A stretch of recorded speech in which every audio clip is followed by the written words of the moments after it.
Actually, there was supposed to be an Epstein joke here, but as it got deleted. Must have probably deleted itself, right? Probably never existed, actually. Let's move on as a country and ignore that. That was comedian Shane Gillis joking about Trump and the Epstein files. But some in Donald Trump's base think this is no laughing matter. Let's take a listen to some of the phone calls coming into right-wing radio shows. We have a president who tells us to move on from Epstein because it doesn't matter. And yet he still talks about the 2020 election fraud. He talks about the Hunter Biden laptop. This is a sad, sad day in America. This cemented permanent deep state power. What about justice for these young ladies who were trafficked? What about their justice? These Epstein files, we were told that there was going to be released. And the fact that it's suddenly gone away and he's trying to gaslight us is like a punch in the gut to MAGA.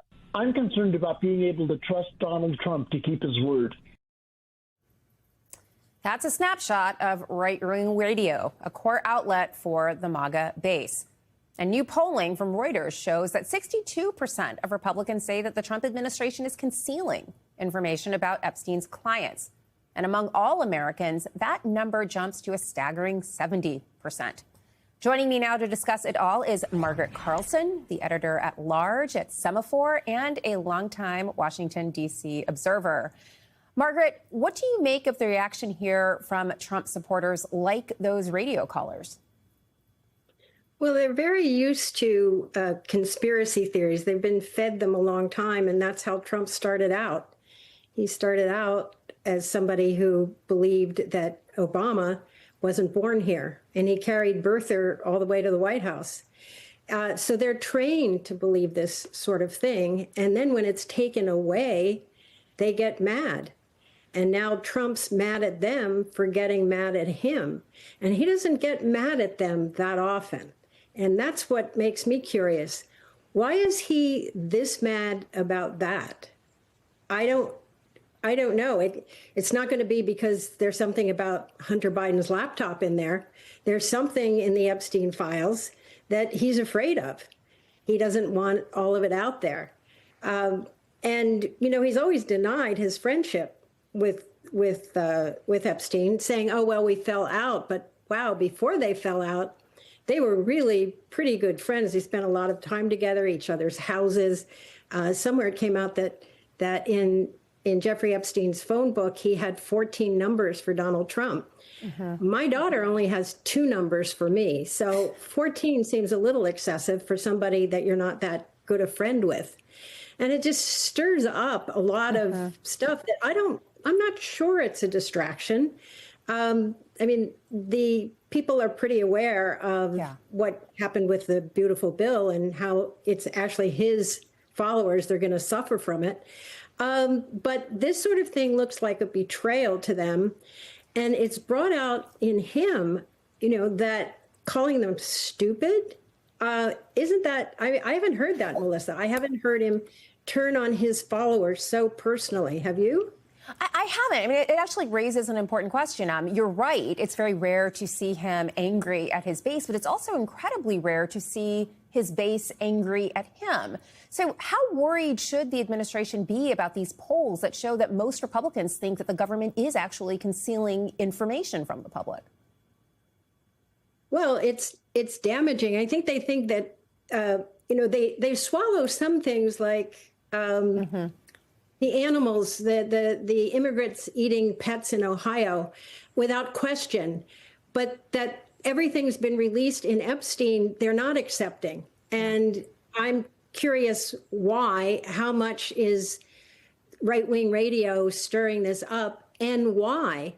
And your prior guest said maybe it is a distraction because they're losing Medicaid and there are more measles in the country and immigrants are being swept away to Alcatraz. I mean, there are all kinds of other things that they could be worried about. And some of them are.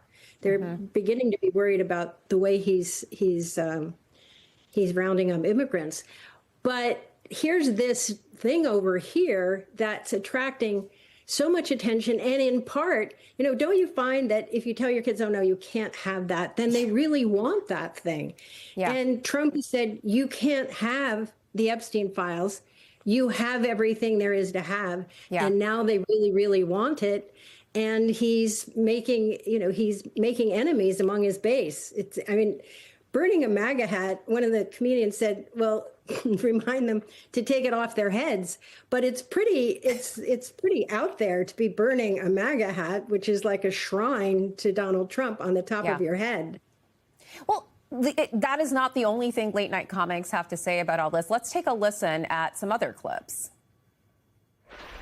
It's boring. Oh, yeah, what's interesting about a global pedophile sex ring that involves the richest people in the world that I might be covering up in my own involvement in? Snooze alerts. Sex, cults, and murder are famously dull. That's why they call that movie Eyes Wide Shut, because everyone was asleep. Wouldn't you guys rather hear about golf? Margaret, we have just a few moments left, but I just want to get your take on this. How much power does this story have beyond MAGA? Is this just going to be the stuff of late night punchlines, or does it have legs? There was a piece in the Washington Post op-ed section today that said Democrats really don't have to do very much about this, that it has innate interest of people on both sides, but in particular the MAGA side. Mm-hmm. And so it will have a life of its own. Democrats don't need to stoke it. We don't know what's in the files, and maybe nothing else is going to come out. But in the meantime, Trump's behavior is coming out in a way that is unappealing to his base, and that could have some long-lasting ramifications. All right, Margaret Carlson, thank you so much for those insights.